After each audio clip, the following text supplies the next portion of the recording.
Hello, welcome to Constitutional Chowder. I am Ms. Faith, and it is Tuesday evening, March 25th, 2025, and we are going to go through amendments 11 through 15 tonight. Some of my favorite amendments.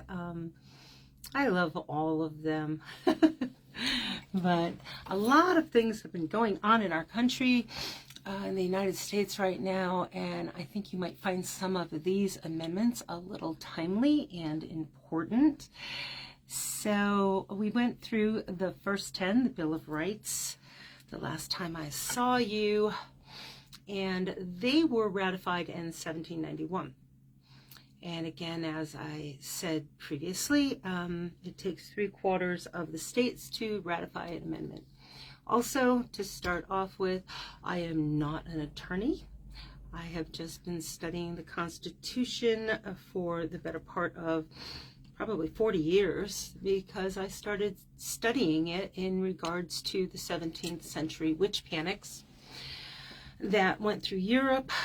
Actually, they started a little bit earlier than that, and then they were predominantly in the 17th century here in colonial America. And we did not have a constitution, and these rights were not afforded to the people here in colonial America. So these are really important to me, and they affect everyone on American soil. So the 11th Amendment,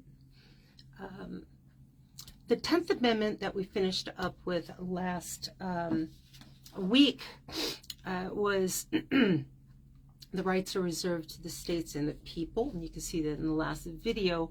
Well, that was an amendment that was referred to as a sovereignty amendment. And there are some constitutional professors that will say that is the one sovereignty amendment, but actually I'm going to disagree because the 11th Amendment shores up the 10th Amendment. Now, with the 11th Amendment, after 1791, we had the Bill of Rights, so 10 amendments. It's like, okay, these are the rights of the people, their freedoms, their protections, and already in 1793, issues were arising. Didn't take long. The Supreme Court of the United States heard one of the first cases that ended up adding a new amendment to our Constitution. Alexander Chisholm from the state of South Carolina sued the state of Georgia for what he felt were unpaid debts resulting from the Revolutionary War. Now, this was filed in the United States Supreme Court under Chisholm versus Georgia, Chisholm v. Georgia. Georgia refused to appear in court as they claimed to have sovereign immunity. So the Supreme Court ended up agreeing with Mr. Chisholm, and they referenced Article 3. And let's remember, Article 3, before we go any further, of our Constitution establishes and defines the powers of the federal judicial branch, which includes the Supreme Court, and then any other federal courts that Congress may establish. So they referenced Article 3, Section 2, specifically, which states the judicial,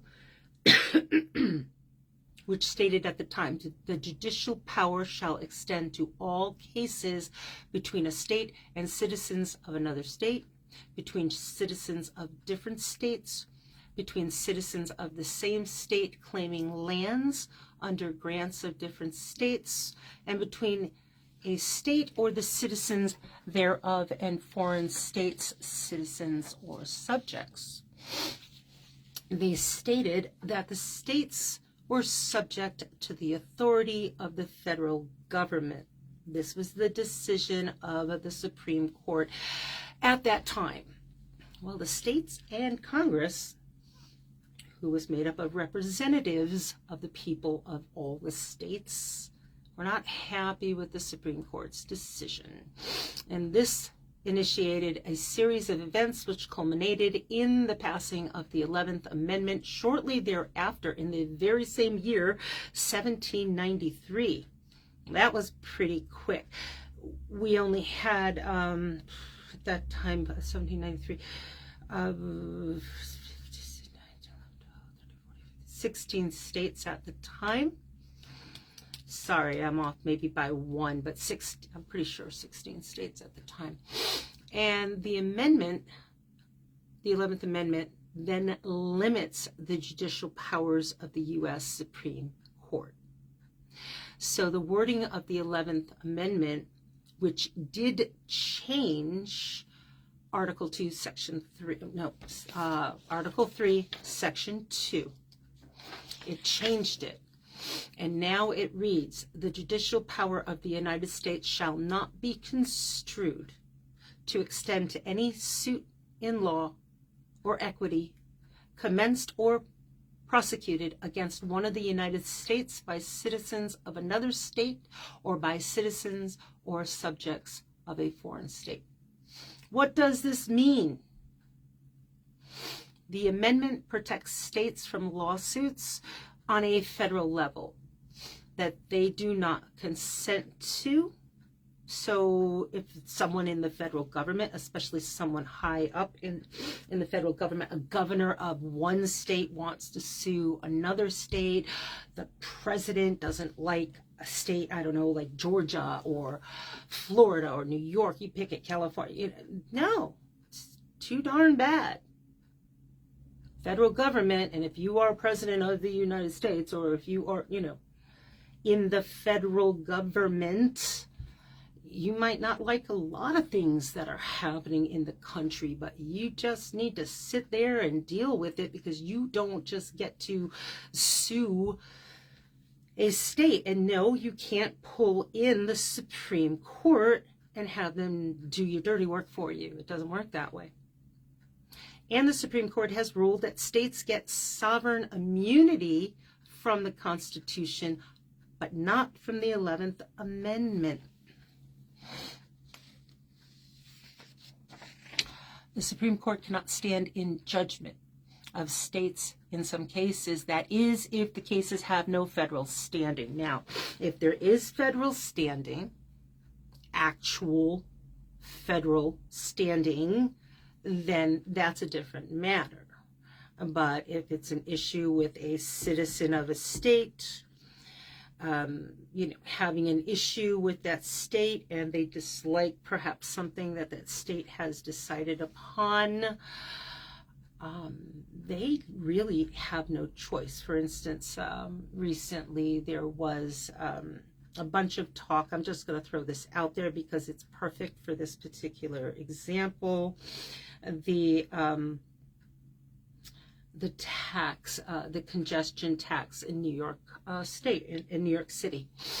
I believe it's from New Jersey going into New York City. They've got this congestion tax thing, and this is amongst the states, and they've worked this situation out where commuters pay a little bit of extra tax if they don't take public transport to lighten up the burdens on the roads and the highways, freeways in New York City.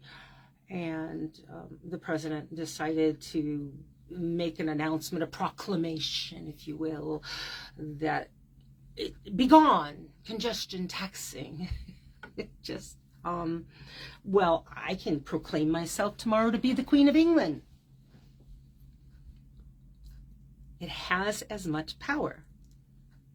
Now, I personally am not British, nor am I royalty. I have absolutely no connection to the royal family, and that's my point. Has as much value, as much worth as my proclaiming myself the Queen of England as the president walking from, Washington, D.C. and saying, as president, you can't do this in your state. It doesn't work that way. There is no federal precedent when it comes to the way New York decides to do its taxes. This is a state issue. So, and This amendment also bans the Supreme Court from doing what it did in 1793, which was hearing cases between the states. No longer going to happen. And that's why we bring amendments.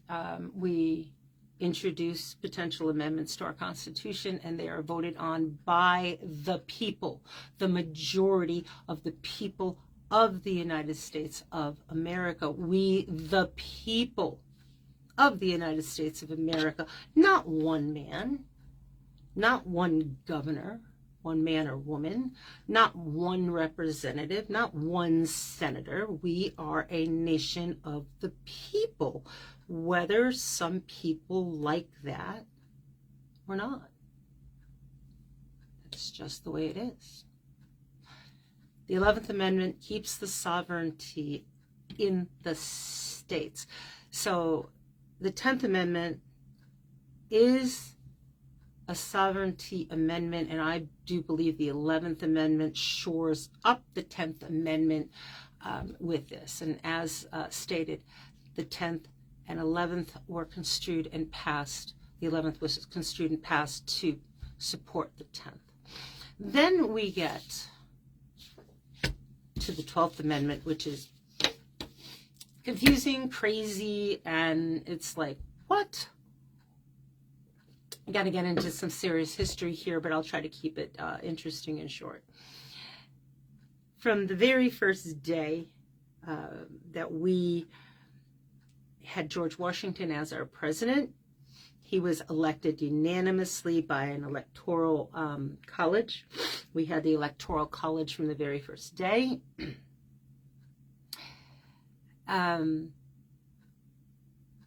Everyone agreed after George Washington did his 2 terms and then retired.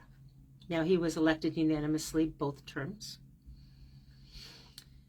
After that, we had a 1796 election. Things are starting to look a little dicey. Then we had the 1800 election, which was real crazy. Back then, things were a little bit different. We had the Electoral College. And back then, every elector voted for 2 people. They voted for their choice of president and their choice of vice president.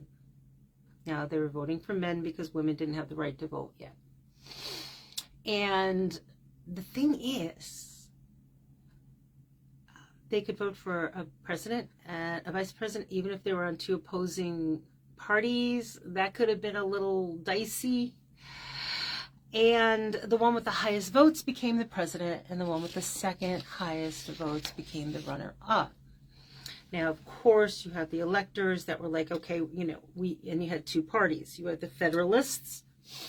And in the 1800 election, which I'll talk to you about, that was the 4th election, if you want to include the first 2 that George Washington was unanimously voted in.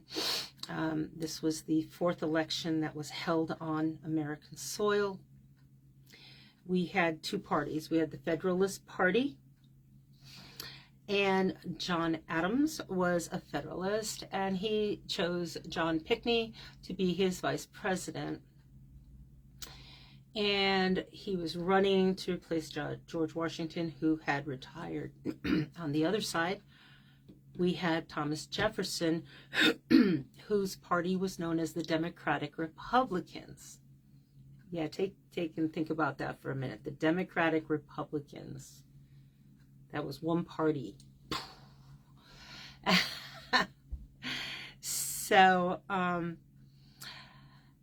what happened is John Adams got elected for the 1796 election. Then in the 1800 election, something got a little crazy, because remember, they're voting, for 1 man for president and 1 man for vice president. But you run into an issue when you have, all of your electors here are for your party, the Democratic Republicans, and all these electors are for the Federalists. Well, inevitably, you might run into a tie.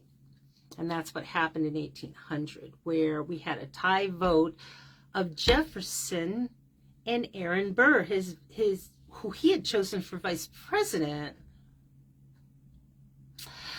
So let me see this. Let me make sure I still have this happening. Yep, that's good. All right. Sorry about that. So there was a tie vote. And I was like, okay, we can't have two presidents.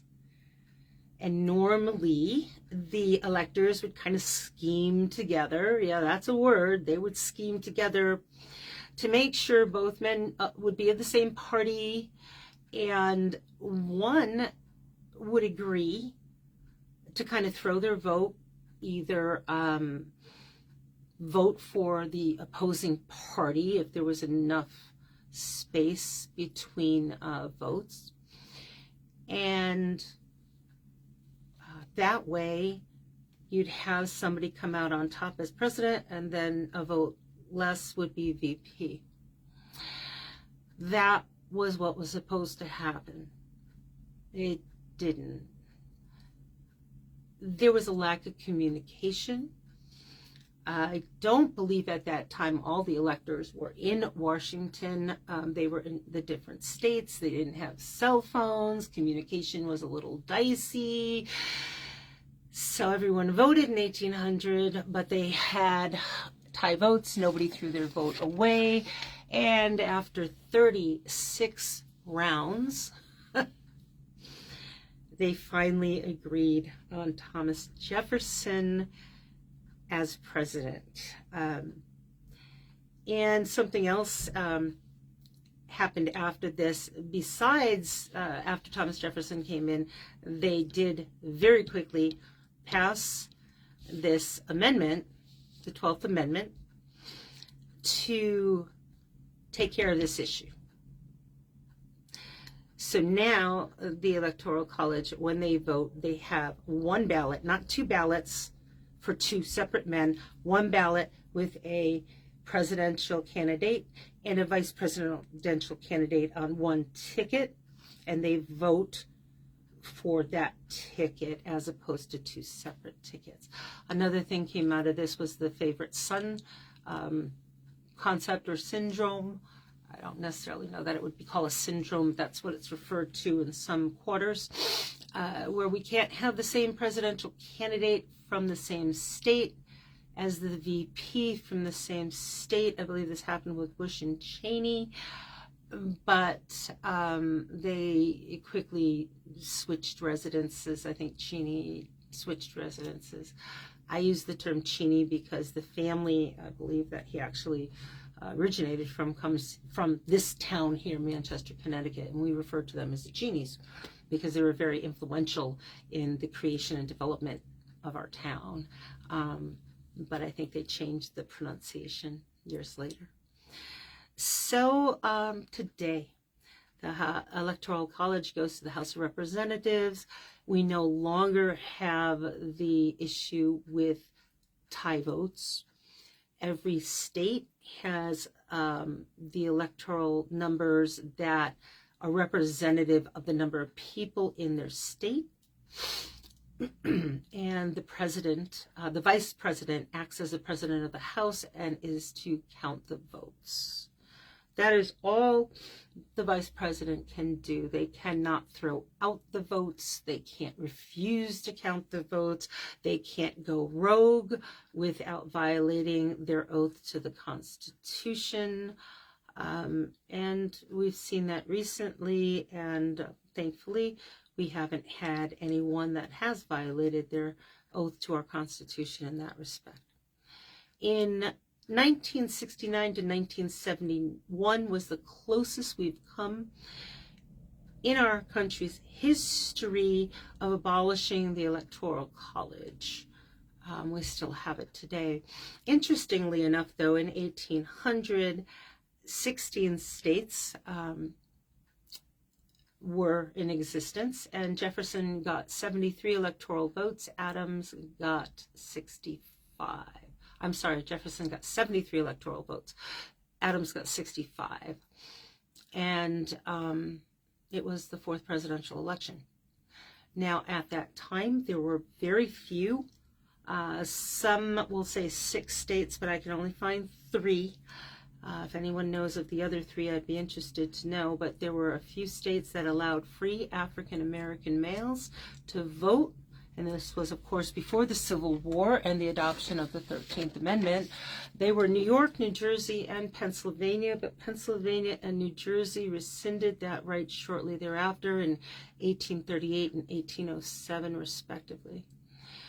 And that was the Electoral College. There's so much more. I mean, that could be an entire course in a constitutional law class.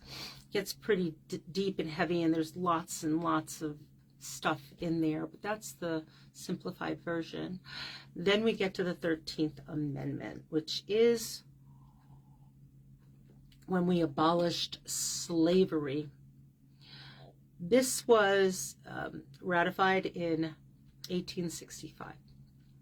And again, 3/4 of the states needed to pass an amendment. Well, the American Civil War, also known as the War Between the States, occurred between April 12th, 1861 and April 9th, 1865. This was a war fought between the United States of America and the Confederate States of America. And 11 southern states left the Union in 1860 to 1861. Slavery was the cause of the Civil War. I have heard more people pontificate about it was this, it was the cotton gin, it was the, economics, it was no. Slavery was the cause of the Civil War. Bottom line. And the 1850 Fugitive Slave Act, which was passed by an act of Congress and signed into law by President Fillmore, is what was the spark that kind of got it going. And this is where southern states were given, and it was passed by Congress following our Constitution at the time. Southern states were given permission to go north and try to recapture men and women who had escaped their bondage. And northern states shut them down. Across the board, as a majority, all northern states said, no, you are not coming here to drag these human beings away. We don't believe in slavery, and no, it's not going to happen. Now, at one time, there were some places in the northern states where slavery was a thing back in the 1600s, the early 1700s, but no, by this time it was gone. We did not practice that in the northern states, and we were giving comfort and protection and safety to anyone that was able to get out of that horrible situation from the South. So the northern states said, no, we don't care about your Fugitive Slave Act. We're not going to follow that. We don't believe in that. That's garbage. And you bet it started the Civil War. It was struck down in 1864 with the passage of the Emancipation Proclamation, and then the 13th Amendment abolishing slavery. Now, as I said at the beginning of this amendment, 3/4 of the states are needed to pass an amendment. The 13th Amendment says, neither slavery nor involuntary servitude, except as a punishment of a crime, whereof the party shall have been duly convicted, shall exist in the U.S. or any place subject to their jurisdiction. Unfortunately, we still have, funny enough, in the South, they still have chain gangs and prison gangs where they put people out to do hard labor.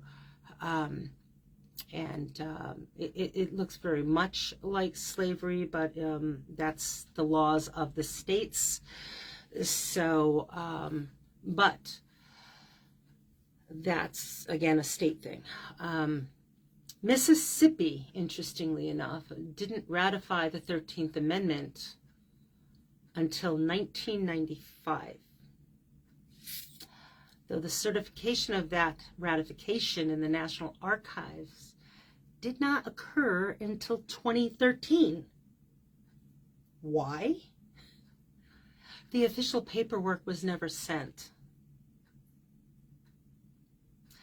Yeah, I've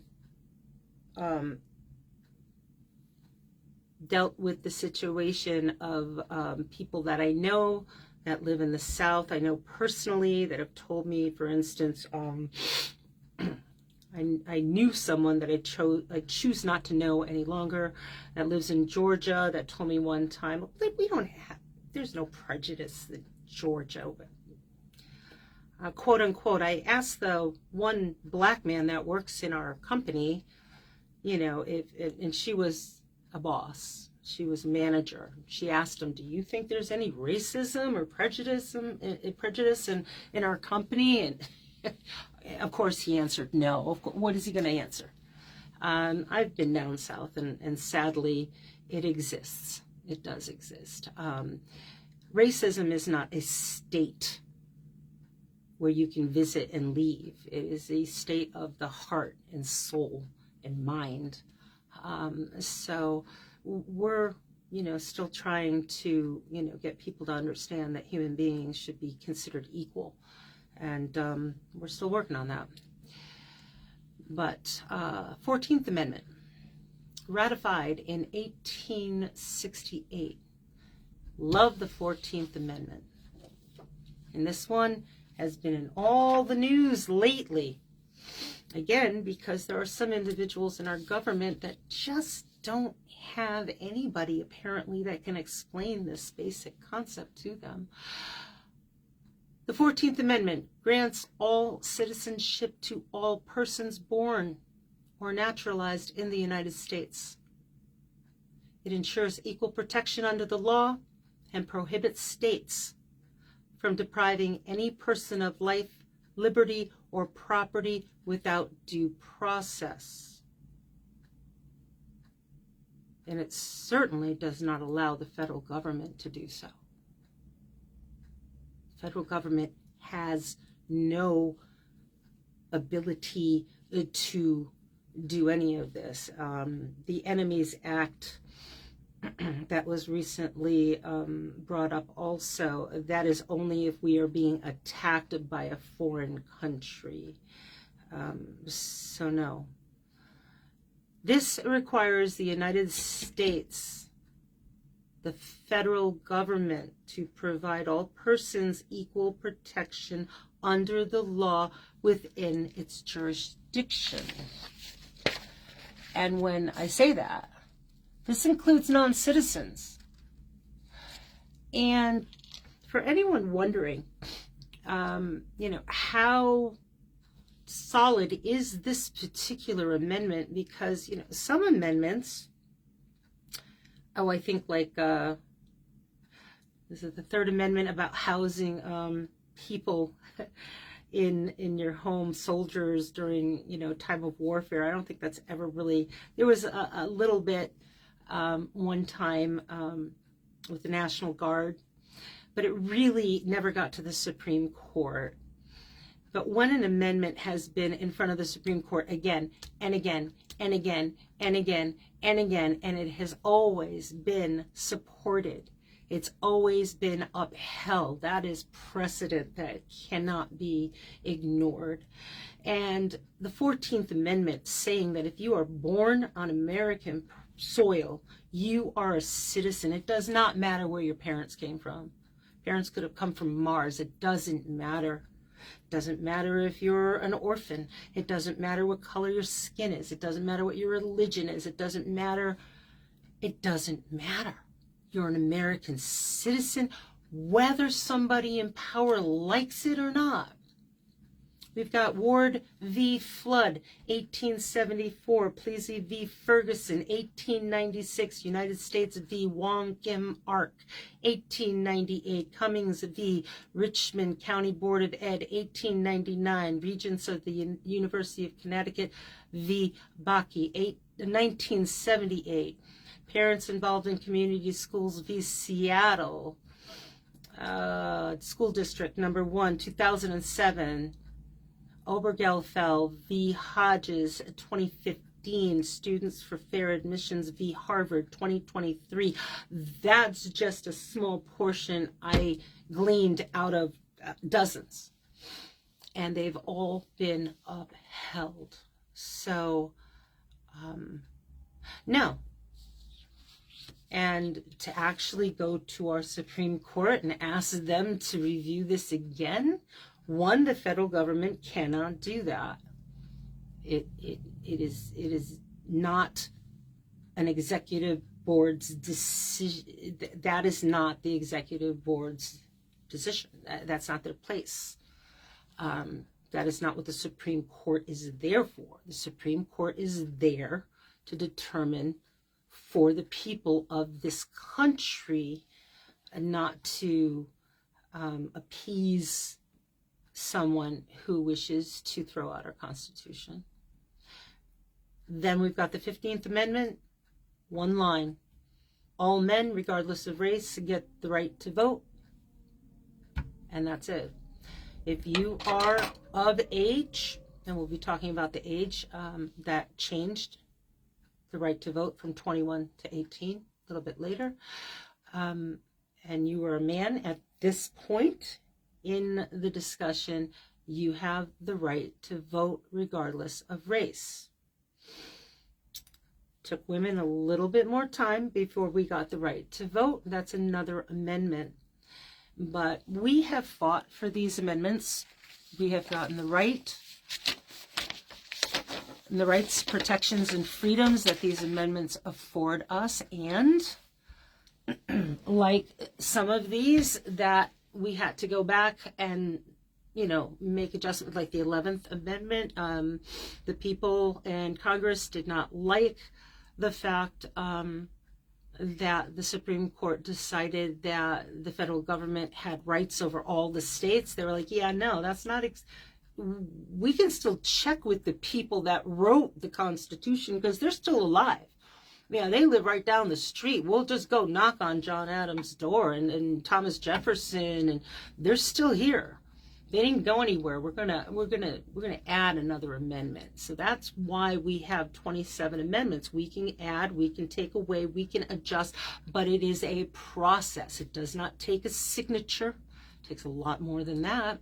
It takes 3/4 of the people of these great United States to make a difference. And if that doesn't happen, then it doesn't happen. So the next chunk of the Constitutional Chowder will be next Tuesday at 5:05, and we will be going through the next bunch.